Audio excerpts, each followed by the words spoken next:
I want to be clear about something before I tell you any of this. I did not solve a mystery.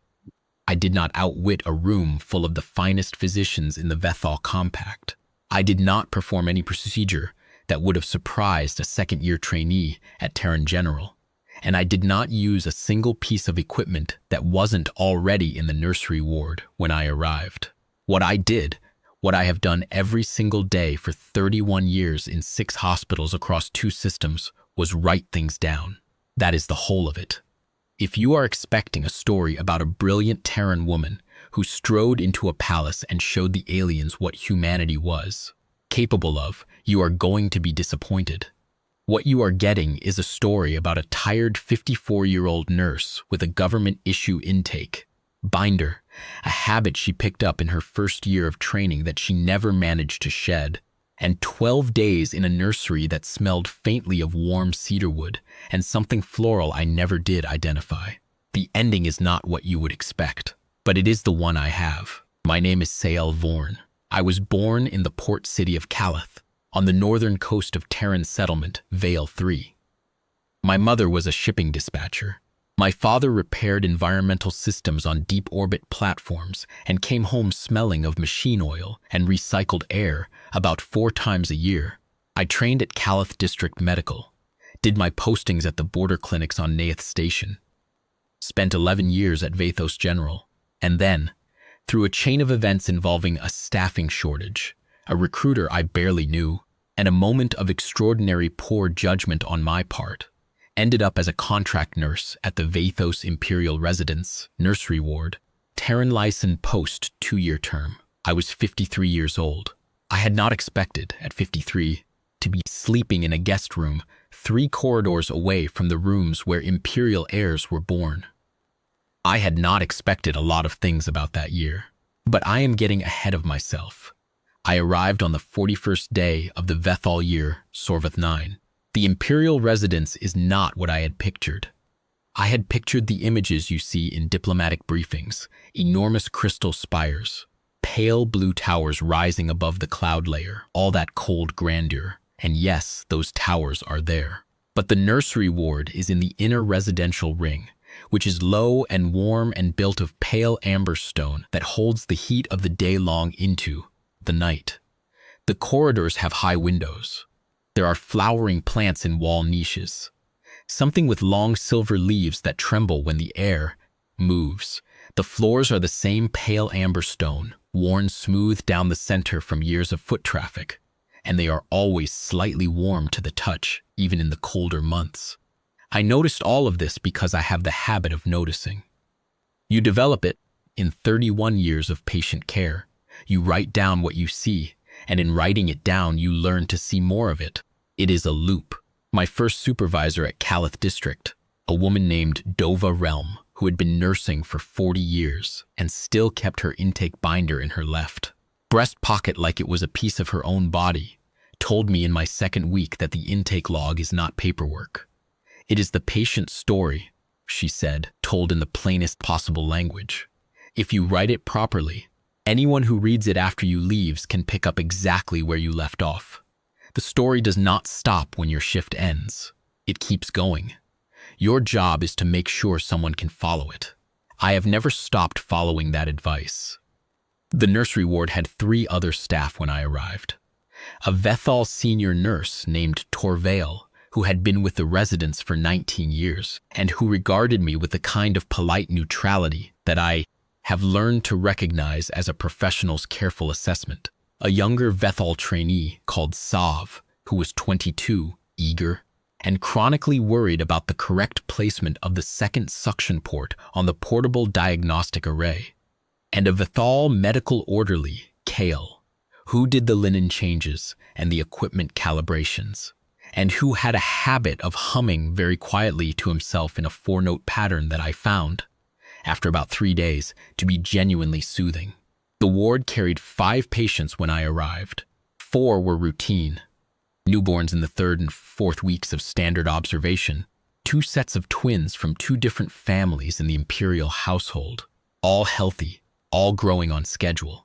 The 5th patient had been in Nursery Suite 7 for 9 days before I transferred in, and he was the reason the staffing request had gone out. His name was Aaron. I did not know his full name and title at the time. What I knew, reading the handover brief, was that he was 3 years old, male, born of the prince of the Vathos primary line and his consort, and that he had presented 9 days prior with a symptom cluster that the ward's diagnostic system had been unable to classify. Declining appetite, increasing lethargy, mild but worsening photosensitivity, disrupted sleep pattern, and a progressive loss of the normal social responsiveness that a 3-year-old should show. He had been bright, active, and apparently very loud for the first 3 years of his life. And then, over the course of about 2 weeks, gradually enough that the progression had not been obvious at first, he had gone quiet, not ill in any way the instruments could measure. No fever, no pathogen load, didn't function normal. The Vethal Diagnostic Array, which is a system I have deep respect for, and which catches things that Terran equipment absolutely would not, had run 7 full-spectrum scans in 9 days and returned, each time, essentially nothing. The lead physician on the case was a Vethal specialist named Physician Sorvath, Healer Adept Sorvath, to give him his proper title, which I mention only because he would prefer I do, who had been treating children of the imperial household for 23 years, and who had, I gathered, seen everything. He had not seen this. The Terran Lyson nursing post existed because Aran's mother was, in fact, half Terran. Her own mother had been born on Vale too, migrated to Vathos in her 20s, and been folded into the imperial household through a long and complicated story I was not privy to.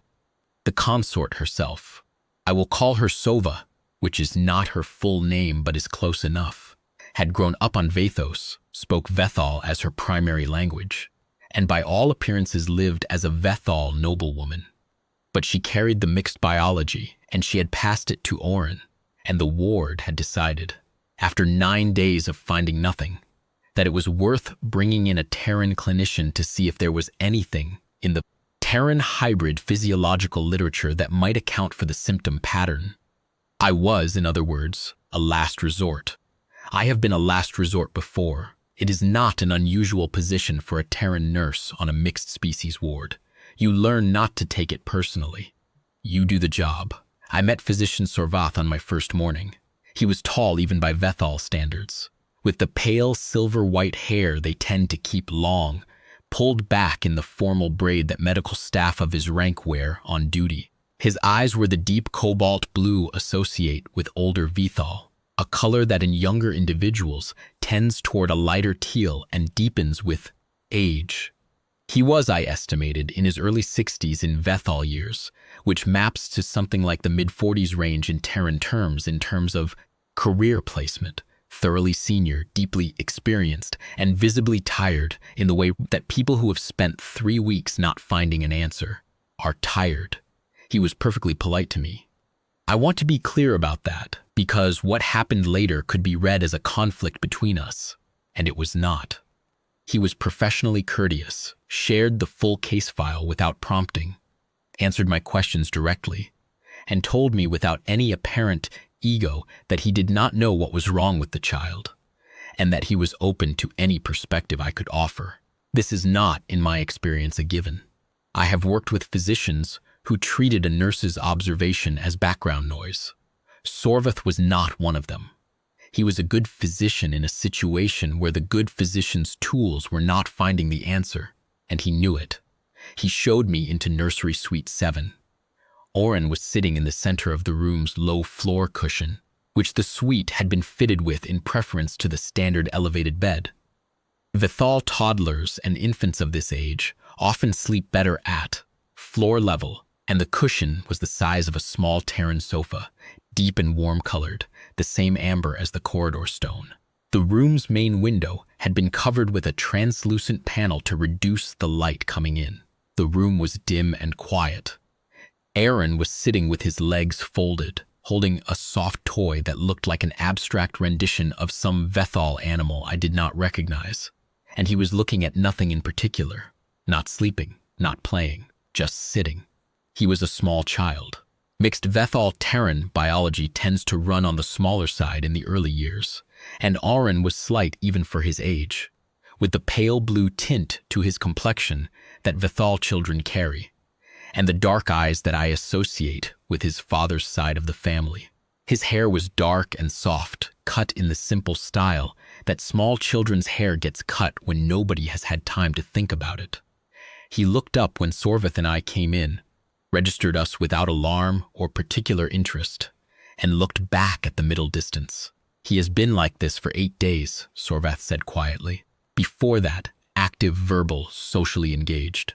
His playroom attendants describe a child who was, if anything, difficult to quiet. This is not him."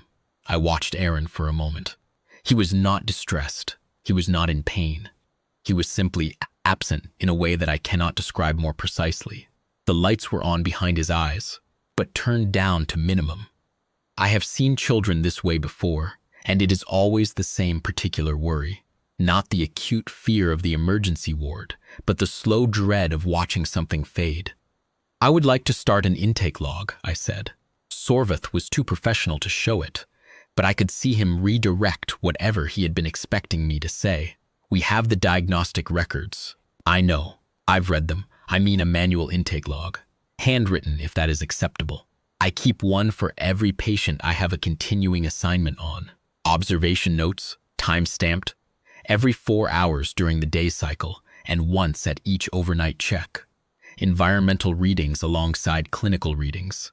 I would want to note the room conditions, light levels, temperature, ambient sound, alongside the patient's behavioral observations." Sorvath considered this for a moment. He did not dismiss it. "That is your standard practice?" "Since my 2nd year of training. It is not a Vethal standard protocol. I understand if it seems redundant alongside the diagnostic system data." "No," he said after a pause. "No, do it. At this point, I would welcome any additional record." That was day 9 of Aaron's case and day 1 of my assignment. I am going to describe the next 12 days in some detail, because the detail is the point.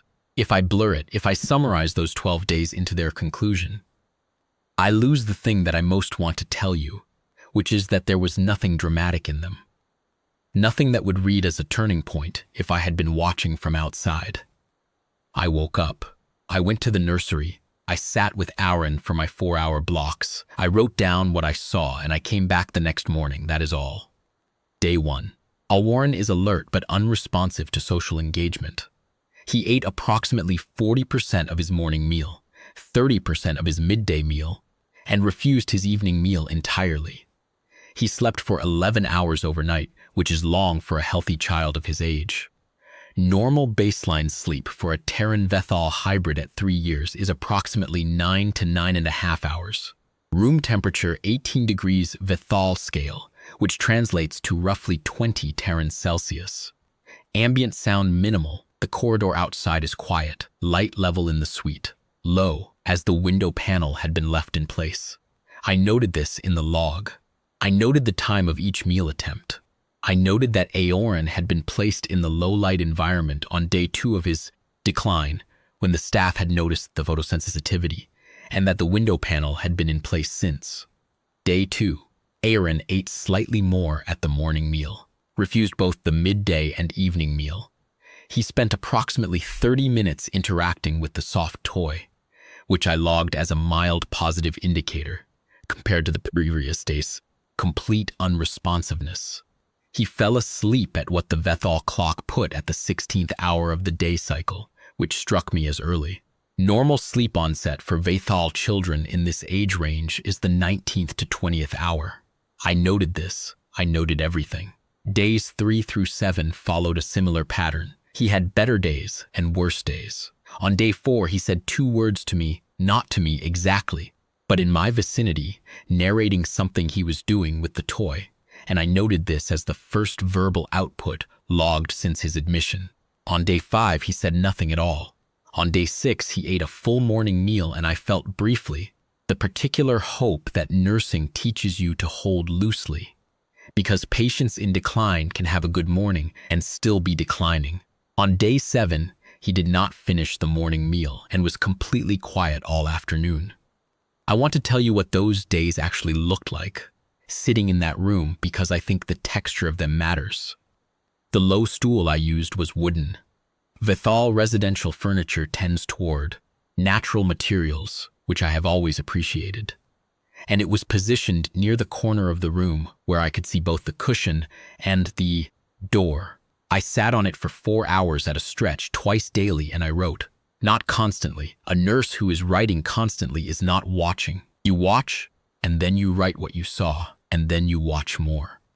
Aaron, for those first several days, was not doing much that demanded close clinical observation, which meant I had long stretches to simply be present in the room and get to know the particular quality of his silence.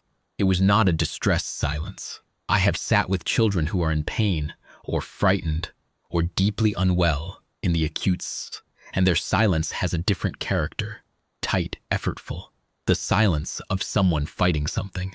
Aaron's silence was more like absence. He was there in the room. He breathed and moved and occasionally interacted with the toy, but the part of him that connects outward to other people had dimmed. He looked at things without really looking at them. He held the toy with the habitual grip of a child who has always carried that particular object, not with any particular purpose. Once, on day 3, he looked at me directly for about 4 seconds.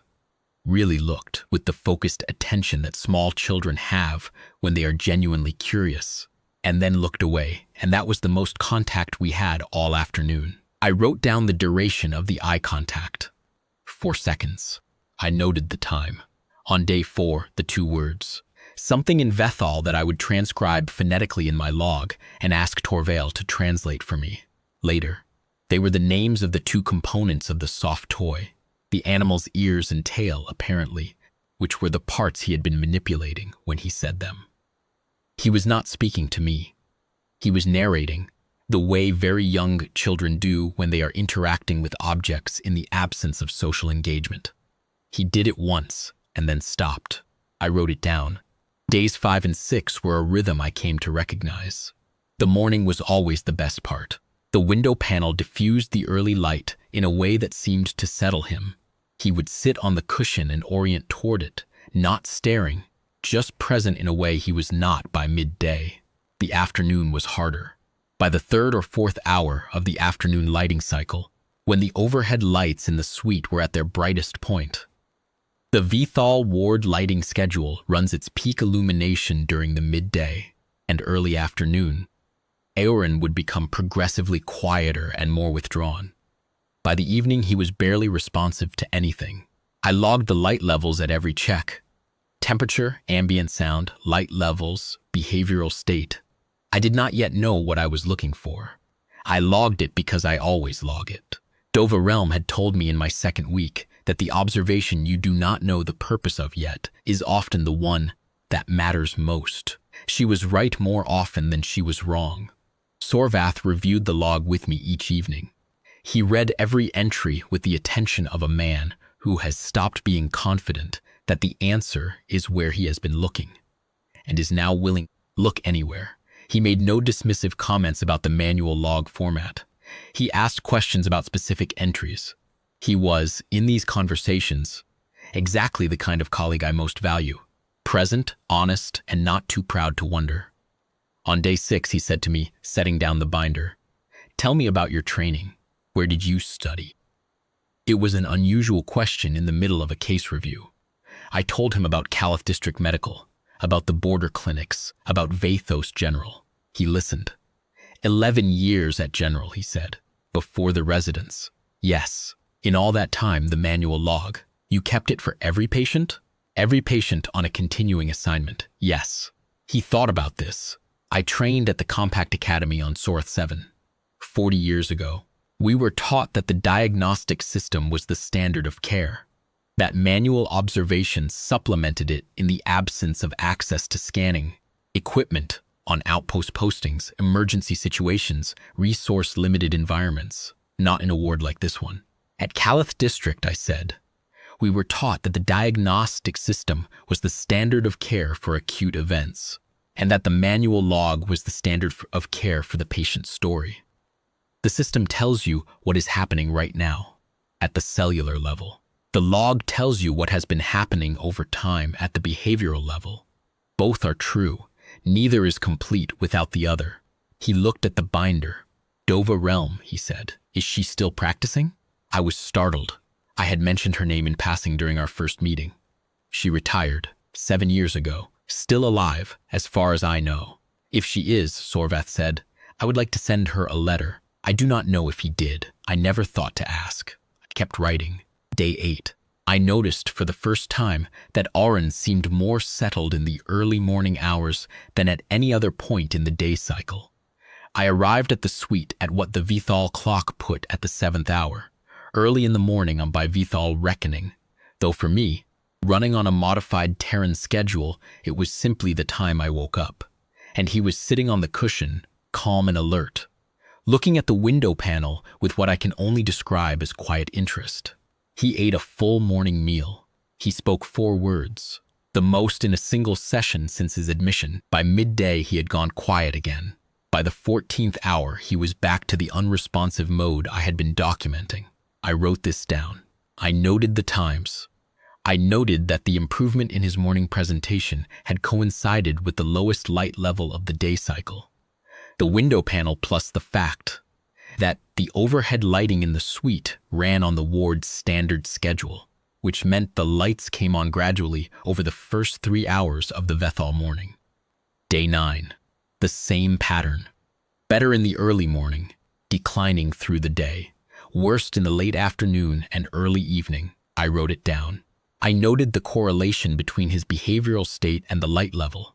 And I noted that I did not yet know what it meant because children do sometimes have daytime alertness patterns that are unrelated to light, sensitivity, fatigue cycles, gut-linked rhythms, a dozen other things. I did not want to see a pattern that was not there. I wrote down what I observed and I kept observing. Day 10, I asked Kale, the orderly, when the overhead lighting schedule in the suite had been set to its current program. He looked at the control panel on the wall, frowned, checked the maintenance log, and told me it had been adjusted on day 22 of the month, 3.5 weeks ago, approximately 2 weeks before Aaron's decline began. The adjustment had been made as part of a standard residence-wide lighting recalibration. The Imperial residence ran its lighting cycles in synchrony with the Vathos planetary day, which is 28 hours and some change, rather than the 24-hour cycle that Terran biology runs on. The recalibration had been triggered by the residence's seasonal maintenance schedule. It was a routine adjustment. It happened every year. Kale watched me write this down. He was a quiet man in most situations, but he had a thoughtful quality that I had noticed from the first week. He watched things with the same patient attention that good orderlies develop over long years in close proximity to illness and recovery, he said after a moment. The big house lights are all Vethal cycle, always have been. The family wing too? He checked the maintenance system. He was quiet for a long time. Then he said, modified looks like. Family wing residential suites, modified cycle, 24 standard. Set in year Sorvath 6, 3 years ago, the year Auron was born. And the modification, I said, keeping my voice even. Did it persist through the recalibration last month? He checked again. He shook his head slowly. Override. Recalibration overrode it. Standard Vethal cycle. Everything. I wrote this down. I did not say anything to anyone. I went back to my room at the end of the shift, sat at the small desk that came with the guest quarters, and laid out all 10 days of the intake binder in sequence on the desk in front of me. I read every entry from the beginning. It took 2 hours. I read slowly, the way Dova Realm had taught me to read a completed chart. Not looking for what you expect to find, but looking at what is there. Without assumption, the way you would look at an unfamiliar map. The entries for each day recorded the light level in the suite at each check. I had been logging it because I log everything. I had not until now looked at the light levels as a series, as a pattern across 10 days that corresponded to the Vethal lighting cycle, peaking in the afternoon, lowest in the early morning. And I had the note from day 8. Aaron more settled in the early morning, alert at the 7th hour, full meal, 4 words, better, and the note from day 9. Same pattern, better at the 7th hour, declining through the afternoon as the lights rose toward their Vithal cycle peak.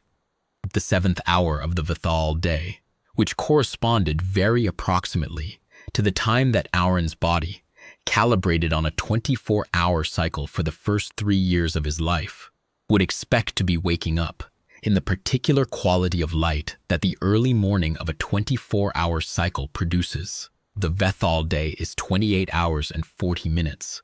The Terran day is 24 hours. For a full Vethal adult, this difference is irrelevant. Vethal biology calibrates to planetary light with a flexibility that ours, frankly, lacks. For full Terran adults, adaptation takes about 3 weeks, and most of us manage it without significant disruption. For a hybrid child, age 3, whose internal biological rhythms had been set during the first 3 years of his life by whatever light environment he had been living in, that was the question I needed to answer. I looked back through the case notes. Aaron had been born in the inner residential suite, which has its own light environment, warm, stable, soft. His first 3 years had been spent largely indoors, in the palace nursery and the family wing, and the lighting in the family wing had been set. I found this in the residential maintenance records, which Torvald pulled for me without comment when I asked, on a modified schedule, 24 hours, because the consort Sova had requested it when Aaron was born. Terran biology, she had told the household staff, my mother's side, the child may need it. The residential lighting adjustment 3.5 weeks ago had standardized everything to the Vithal cycle, including the family wing. For 3 years, Aaron's circadian rhythm had been set to a 24-hour cycle. Then, over the course of about 2 weeks, the gradual onset of his symptoms matched this almost exactly. It had been quietly, thoroughly disrupted by a 4.5-hour extension of his day cycle that his body had no framework for. Not an acute event, not a pathogen, not an organ failure.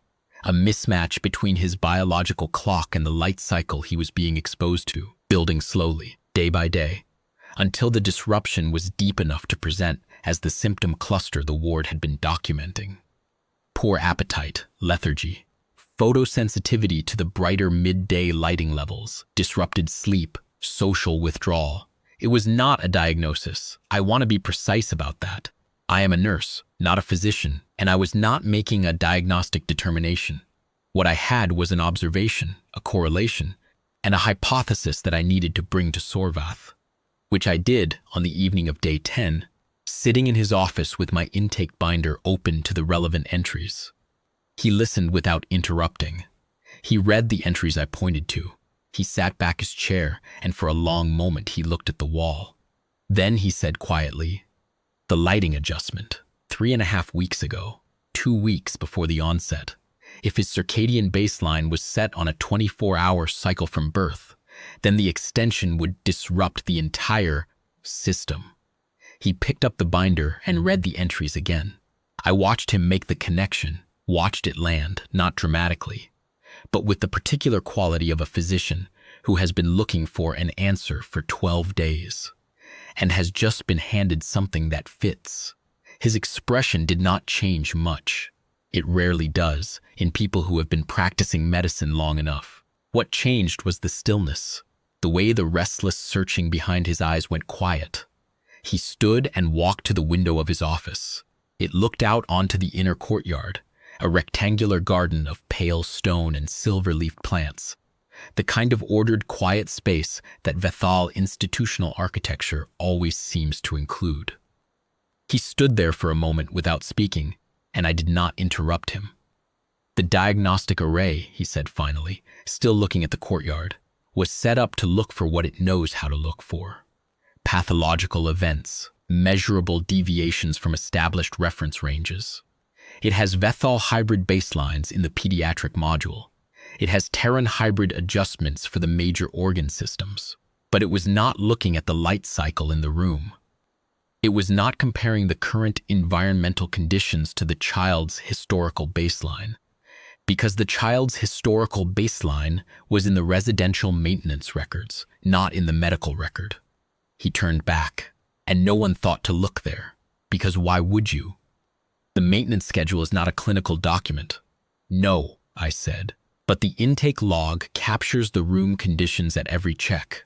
I write down the light level, the temperature, the ambient sound, as a matter of habit. Once I had enough days of notes to see the pattern. Morning better, afternoon worse, correlating with the lighting cycle. The question of what had changed about the lighting cycle became the obvious next question, and it took 10 days. It takes as long as it takes to accumulate enough observations to see the pattern. That is why you keep the log even when nothing seems significant. You do not know which observations will matter until they do. He was quiet again. I want to test this, he said, resetting the suite lighting to a 24-hour cycle. Running it for a week, monitoring the response. Yes. He closed the binder and handed it back to me. Write up the observation formal. I will include it in the case record. He paused. This was in the notes the whole time. It was in my notes, I said. Your diagnostic system was not set up to look for environmental accumulation. Factors. It looks for pathology events. This was not a pathology event. No, he said, it was not. Day 11.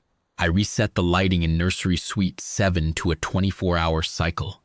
I did not make an announcement about it. I adjusted the control panel settings, noted the time in my log, and sat down on the low stool I had been using for 11 days and waited to see what would happen. I should say clearly that I did not expect a dramatic recovery. Circadian disruption does not reverse overnight. It reverses slowly over days to weeks, and the process involves a period of re-anchoring that can, in some individuals, initially look worse before it looks better. I told Sorvath this. He already knew. We agreed to give it 10 days minimum before drawing any conclusions. What I did not expect was Aaron to notice. He woke up at the 7th hour, which had been his best hour, and he sat on the cushion, and he looked at the window panel. The light coming in, because the Vethal dawn light, filtered through the translucent panel, was now aligning with the light cycle his internal clock was calibrated for, rather than being 4.5 hours ahead of it, came in at the right angle, the right color, the right gradual brightening. For the first time in 3.5 weeks, he blinked. He looked at the soft toy he had been holding for 11 days, the abstract animal shape, and he held it up toward the filtered window light, the way small children hold things up toward light, because they want to see what it looks like lit from behind. He said something in Vethal that I did not catch. He said it again. I wrote it down. The morning passed. He ate a full meal. He ate a full midday meal, which he had not done in 12 days. He said a sentence, not a word or two, but a full sentence, something directed at me personally, that I understood to be a question about the soft toy and whether I knew what kind of animal it was supposed to be. I told him honestly that I did not know, and he explained it to me with the gravity that a 3-year-old brings to explaining important things, and I wrote it down, and I thought about Dova Realm and her intake binder, and the idea that the story does not stop when your shift ends. By day 12, Aaron was eating 3 full meals. By day 14, he was walking the length of the suite and back, trailing the soft toy, narrating something to himself. I had been moved to a half-day schedule by then, because it was clear the worst was over, and the ward needed the coverage elsewhere. And Torveal took over the afternoon blocks with a professional warmth that I had come to recognize as his actual register, beneath the careful neutral assessment of those first days. By day 17, Aaron was sitting in the window alcove in the afternoon. The window panel had been removed by then, once it was clear that the photosensitivity was resolving along with the rest of the disruption. Watching the Vathos sky with the focused attention of a small child who has recently remembered that the world outside is interesting. I was writing my end-of-shift notes on day 17 when the door of the suite opened and Prince Rael came in. I had seen him before at a distance, twice. Once in the corridor when he had come to sit with Aaron in the evenings, which he did every day regardless of whether Aaron acknowledged him, and once briefly at the suite doorway when he had come in early and I had been finishing an overnight check. He was tall, Vethal tall, with the dark hair that is relatively uncommon in the imperial line and the kind of composure that I associate with people who have been under sustained pressure for a long time and are managing it through deliberate stillness. He was, I knew from the ward briefings, 29 years old. He had been standing vigil in this corridor, in one form or another, for 17 days. He had not stopped attending to the other business of his role. He was a working member of the imperial family, not simply a title, and I understood from things Torvale mentioned that he had been managing the demands of that role while sleeping 4 hours a night and spending every available hour near his son. He looked like it. He came in quietly and sat down on the floor cushion at the edge of the suite, where Aaron had not yet noticed him, and he watched his son watch the Vathos sky for a long moment without speaking. Then Aaron turned around, registered his father, and crossed the cushion in that particular toddler way, more controlled than a run but not quite walking, and climbed into Prince Rael's arms with the ease of someone climbing into a place that is simply where they belong. Prince Rael held him for a moment. He said something very quietly in Vethal that I did not hear. He looked up at me over the top of Aaron's head. "Who changed the light?" he asked, in the careful Terran that Vethal nobility learn in diplomatic training. Formal, precise, every word placed. I looked up from the binder. I adjusted the lighting schedule in the suite 18 days ago, down to a 24-hour cycle. He was quiet for a moment. I watched him process this, the same quality of stillness I had seen in Sorvath when the answer landed, but different in texture, because this was not a physician reaching clinical conclusion. This was a father, and the stillness was of a different kind. "Why?" he asked. The ward lighting had been recalibrated to the Vethal planetary cycle 3.5 weeks before Aaron's decline began. His circadian baseline appears to have been set on a 24-hour cycle, consistent with his Terran heritage. The recalibration disrupted it. I noticed the correlation in my intake notes on day 10 of my assignment, discussed it with physician Sorvath, and adjusted the cycle. The recovery response suggested the hypothesis was correct. Another pause. Aorn was making a quiet sound against his father's shoulder, not words. Just the low, contented sound of a tired child who is back somewhere that feels right. "Your intake notes," Prince Rael said. "My daily observation log. I keep one for every patient. Environmental readings, behavioral observations, time-stamped every 4 hours. It is my standard practice." He looked at me for a long moment. The physicians ran 7 diagnostic scans. Yes, the diagnostic array scans for pathological events, organ function, pathogen load, neurological activity. It does not log environmental accumulation factors in the same way a manual observation log does. It does not compare the patient's current light environment to their historical baseline over time. My log does, because I write down everything I observe, including the room conditions. The correlation between the lighting adjustment and the symptom onset was visible in those notes. It was not visible in the diagnostic records because no one had asked the question. He absorbed this. His hand moved slowly over Aorin's back, the unconscious, habitual motion of a parent soothing a child who does not need soothing but whom they need to touch. "You were asked to come here," he said, because of his Terran heritage. "I was brought in as a Terran Lysan clinician." Yes. The hypothesis that his mixed biology might account for the symptom pattern proved correct. And the answer was in your notes. The answer was in the daily observations. In the record of what the room looked like, what the light was doing, what time he woke up and what time he fell asleep, and whether the two things correlated. It took 12 days of notes before the pattern was clear. He was quiet again. The late afternoon light came through the alcove window and fell across the floor of the suite in the amber gold color that the Vathos afternoon has, which I had been watching for 17 days and which I would be watching for a while longer. It turned out, because what happened next was not what I had expected. He said, "I would like you to stay." I looked up from the binder again. Auron will need ongoing monitoring as the circadian cycle re-anchors. Sorvath agrees the process will take 8 to 12 weeks. He also, a pause, something that, in a less composed person, might have been a breath that cost something. He also has mentioned that the manual intake protocol, the observation log, is something the ward should have been doing from the outset, and that it would be worth maintaining it going forward as a standard practice. Not just for this case. It is not a Vethal standard protocol, I said. No, he said. It is not. Sorvath would like to make it one. He said to tell you that. Another pause. I would like you to be the person who maintains it.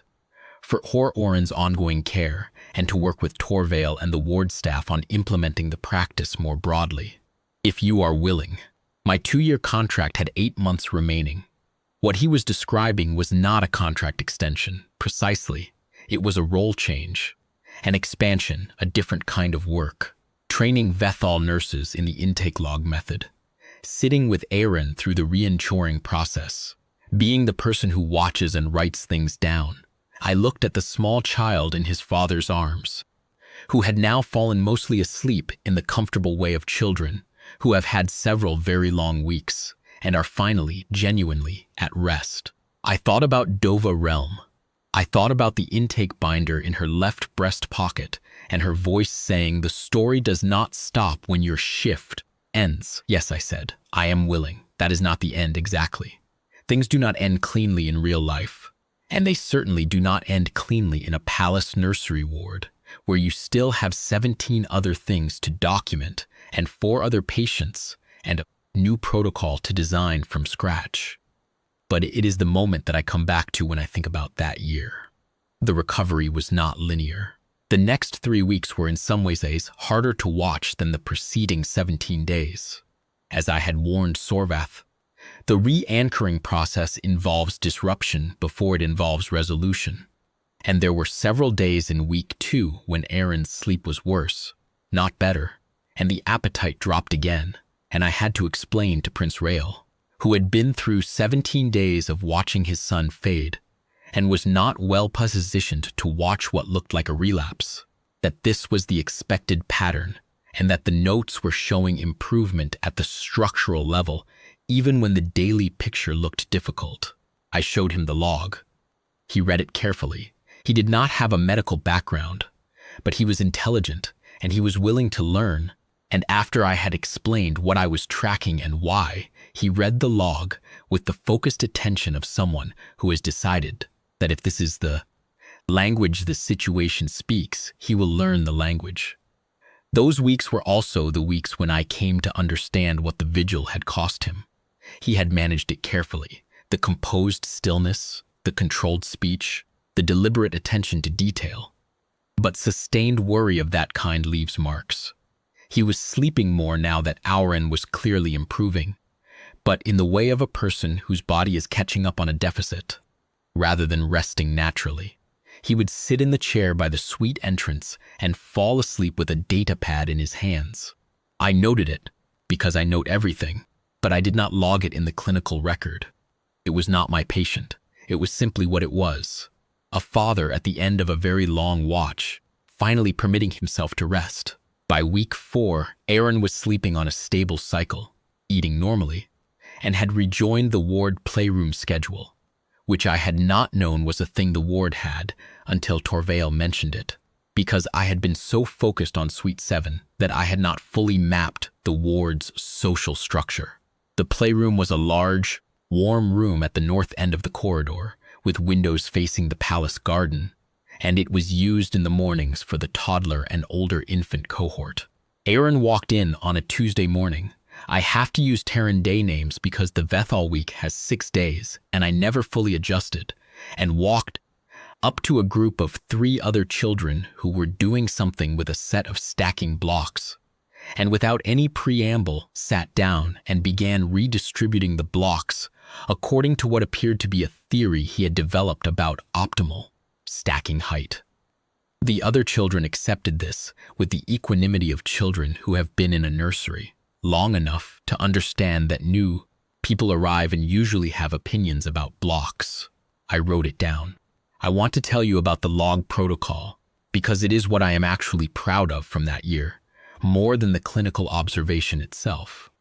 The intake log practice, when I arrived at the Vathos Imperial residence, was essentially absent from the ward's standard routine. The Vethal diagnostic system is so comprehensive and so deeply trusted that manual observation had been deprioritized over the years, not deliberately, but through the slow drift that happens in any environment where a powerful fool tool becomes the primary lens. Why write down what the light looks like when the diagnostic array can measure lux levels? Why log behavioral observations when the neurological activity scanner provides real-time data? Because the diagnostic array measures what it is programmed to measure, at the intervals it is programmed to measure it, against the baselines it has been given. It does not know what it does not know. The manual log catches the thing that fell outside the parameters. It catches the 3 days in a row when the child woke up earlier than the day before. It catches the correlation between room temperature and feeding behavior that the array never thought to look for. It catches the conversation, the word, the moment of eye contact that means something to someone who has been watching for 12 days and knows this particular child's normal baseline well enough to recognize when something is different. The system and the log are not competing. They are different kinds of seeing. Torvale understood this immediately. He had 31 years of nursing, same as me, and he had been doing something like the log practice already, keeping personal notes, reviewing them at the end of his shift, but had not formalized it. We spent several weeks working out a protocol that fit the Vathal ward structure, that integrated with the diagnostic system's own records rather than existing alongside them as a separate document, and that was simple enough to teach to Sov, who was the trainee and who would carry it forward after I left. Sorvath reviewed every iteration and made suggestions and contributed a clinical framework for the behavioral indicators I had been tracking, informally, which gave the log a diagnostic vocabulary it had previously lacked. It took 3 months to build. At the end of those 3 months, we had a protocol that the ward adopted as standard practice, and which Sorvath submitted to the Imperial Medical Authority as a proposed addendum to the residence's standard care guidelines. I do not know if they adopted it. I left before that process concluded. But I know that on my last day in the ward, the new log binders, Vethal format, with the same basic structure I had been using since Dova Realm handed me my first blank intake binder in my 2nd week of training, were in use in every suite in the ward, and Torvale was teaching the format to a new junior nurse with the same patient precision that Dova Realm had once used with me. I worked the full remaining 8 months of my contract. Then I extended for another 6. Oren, by the end of that first year, was 4 years old and thoroughly back to being what his playroom attendants described as very loud. He had a theory about everything. He had a particular interest in the palace garden visible from the playroom window and spent considerable time informing the ward staff about the yield-specific properties of the plants visible from the window, most of which information he had obtained from his father, who had apparently spent a significant portion of his vigil in the corridor outside Suite 7, reading to Auron about botany in the hope that the sound of his voice would be calming and the information had lodged. I knew Prince Rael by then, the way you know someone who has been part of a long, difficult shared effort, not intimately, not as a friend exactly, but as a person whose fundamental character you have had the chance to see under pressure. He was a serious person, careful and precise, and he had the quality that I most respect in any role. He paid attention to things that did not obviously demand attention. He came to the ward every day. He read the log when I offered it to him. He asked questions. On my last official day before the contract end, which I knew by then would become an extension, but we had not signed the paperwork yet, he came into the suite while I was finishing end-of-shift notes. Aaron was asleep, a full and deep and perfectly timed sleep that is now Anchord's circadian cycle produced with clockwork regularity. The suite was quiet and amber-lit and smelled of the warm cedarwood that I had noticed on my first day and still had not identified. Prince Rael sat down in the chair that had become, over the past year, his chair, and he looked at his sleeping son for a moment. Then he said, "The intake log you started on day 1. He had been ill for 9 days before you arrived." Yes, 9 days of diagnostic scans, 7 scans. And the answer was not there. He was not, I understood, expressing criticism of Sorvath or the diagnostic system. He was working through something. It was in your notes. It was visible in the notes after 12 days of observation, not immediately. But it was there because you looked, because you wrote down what the light looked like, because I wrote down everything. Yes, he was quiet for a moment. My mother, he said, was very ill when I was a child. A different illness. She recovered, but it took a long time, and there was a period when the physicians did not know what was wrong. I remember watching the staff do their rounds, the examinations, the scans, the tests, and I remember a nurse, I do not remember her name, I was very young, who would come in after everyone else left and sit by my mother's bed and do nothing that I could see. Just sit and write. I asked my mother about it afterward, after she had recovered. She said the nurse had told her, "I am just making sure the story is being told correctly." He glanced at me. I did not understand what that meant until this year. I did not say anything. He was not asking me to say anything. "I want you to stay," he said. "Not just for the contract extension. The ward is changing its practice because of what you brought to it. Sorvath has told me that the intake protocol has already caught 2 cases in the past 3 months, that the diagnostic system flagged as inconclusive, a feeding pattern correlation in one of the newborns, and a sleep cycle irregularity in one of the twins, both resolved with environmental adjustments, both identified through the log. I am glad to hear it. We would like to formalize your role, not as a contracted consultant, as a permanent member of the ward staff, with a title and compensation appropriate to the work you are actually doing, which is significantly more than the original liaison brief." He paused. "Sorvath also suggests a joint position in the ward's clinical teaching program. The protocol needs to be taught. He would prefer you to be one of the people teaching it." I looked at my intake binder. I had filled 3 of them in 14 months. The 4th was half full. "That is a significant change from the original brief," I said. "Yes, it is. I thought about Vale 3, and the port city of Calith, and my mother dispatching shipping runs from a terminal that smelled like industrial coolant, and my father coming home 4 times a year.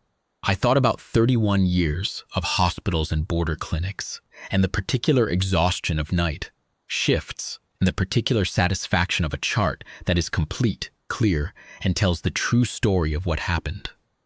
I thought about Dova Realm, who retired 2 years before I left Calith District, and who sent me a message on my last day there that said simply, "Keep the log, no matter where you go." "Yes," I said, "I will stay." That was 3 years ago. I have filled 11 intake binders since the first one I opened in Nursery Suite 7 on day 1 of my assignment. The protocol is standard practice in the ward now, and Sav, who is 25 and has lost the chronic worry about the second suction port, teaches the format to new trainees with a confidence that genuinely impresses me. Kale still hums the 4-note pattern during linen changes. Torvale and I have had, over 3 years, approximately 1,000 conversations about patient care, ward logistics, and the best way to explain circadian biology to a Vethal physician who has never had to think about it before. He is one of the best nurses I have worked with. Aaron is 7 now. He is emphatically not quiet. He has firm opinions about the garden and about stacking block architecture and about the correct way to make the sweet grain porridge that the ward kitchen makes for the morning meal, and he has, to his father's visible mixture of amusement and resignation, decided that when he grows up, he wants to know about plants, not about ruling, about plants. There is time for that to change, and I do not have a strong opinion about what it should change to, and neither, as far as I can tell, does his father. Prince Rael came to the ward last week. He comes most weeks, partly to see Aaron in the morning before the day's business takes him elsewhere, partly because the ward has become, over 3 years, a place he is comfortable in. He sat in his chair and read the log, as he sometimes does, and then he looked up at me. "You're filing the protocol supplement for the second quarter," he said. "Torvald and I finished the draft last week. Sorvith reviewed it. The Imperial Medical Authority has a meeting in Sorvith 3 months." He paused. "I have been asked to present it." I looked at him. It is an Imperial Household initiative at this point. The protocol has been in place for 3 years, and the data is there. The authority would like to hear from the household about the practical implementation. He set down the log. "I would like you to be there." "I am a nurse," I said, "not a—" "Yes," he said, "that is the point." I thought about that for a moment. I thought about Sorvath sitting in his office on the evening of day 10, reading my intake entries and saying this was in the notes the whole time, and about the particular quality of stillness when someone who has been looking for a long time finally sees the thing they have been looking for. I thought about a nurse whose name I did not know, sitting by a bed and writing while everyone else had gone home for the night. "All right," I said. I opened the binder to the current page. I wrote down the time. I wrote down the light level in the suite, the temperature, the sound from the corridor. Quiet, early morning, someone humming a 4-note pattern at the far end of the hall. I wrote down that Aaron was asleep, normally, peacefully, in the full and unhurried way of a healthy 7-year-old who has no idea, and should not have to have any idea, that anything was ever wrong. I wrote it all down. That is the whole of it.